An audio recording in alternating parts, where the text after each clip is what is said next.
Hi viewers welcome back to our channel బిహెన్హెచ్ agriculture channel.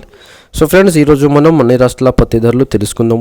దానికంటే ముందు కొత్త వాళ్ళు పాతాలు ఛానల్ని సబ్స్క్రైబ్ చేసుకోండి అండ్ వీడియో మాత్రం లైక్ చేయండి రైతన్నలు. Thank you. ముందుగా గుజరాత్ రాష్ట్రంలోని కనిష్ట ధర వచ్చి 5,000గా ఉన్నది, గరిష్ట ధర వచ్చి 7,500గా పలికింది. హర్యానా రాష్ట్రంలోని కనిష్ట ధర వచ్చి 6,950 రూపాయలకు ఉన్నది, గరిష్ట ధర వచ్చి 7,050 రూపాయలకు ఉన్నది. కర్ణాటక రాష్ట్రంలో కనిష్ట ధర వచ్చి 4,006 రూపాయలకు ఉన్నది, గరిష్ట ధర వచ్చి 7,279 రూపాయలకు ఉన్నది. మధ్యప్రదేశ్ రాష్ట్రంలోని కనిష్ట ధర వచ్చి 6,300 ఉంది, గరిష్ట ధర వచ్చి 6,900గా పలికింది. మహారాష్ట్ర రాష్ట్రంలోని కనిష్ట ధర వచ్చి 6,600 ఉంది, గరిష్ట ధర వచ్చి 7,085 రూపాయలకు ఉన్నది. ఒడిశా రాష్ట్రంలో కనిష్ట ధర వచ్చి 6,400గా ఉన్నది, గరిష్ట ధర వచ్చి 6,700గా పలికింది.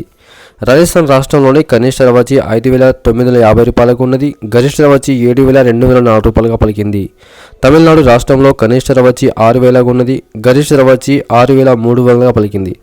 తెలంగాణ రాష్ట్రంలో కనిష్ట ధర వచ్చి 7,000గా ఉన్నది, గరిష్ట ధర వచ్చి 7,020 రూపాయలుగా పలికింది. ఆంధ్రప్రదేశ్ రాష్ట్రంలోని కనిష్ట ధర వచ్చి 4,787 రూపాయలుగా ఉన్నది, గరిష్ట ధర వచ్చి 7,100గా పలికింది. సో ఫ్రెండ్స్, ఈరోజు అన్ని రాష్ట్రాల పత్తి ధరలు. మీకు కనుక వీడియో నచ్చితే లైక్ చేయండి, షేర్ చేయండి, కామెంట్ చేయండి, ఛానల్ని సబ్స్క్రైబ్ చేసుకోండి. వీడియో చూసిన ధన్యవాదాలు. Thank you.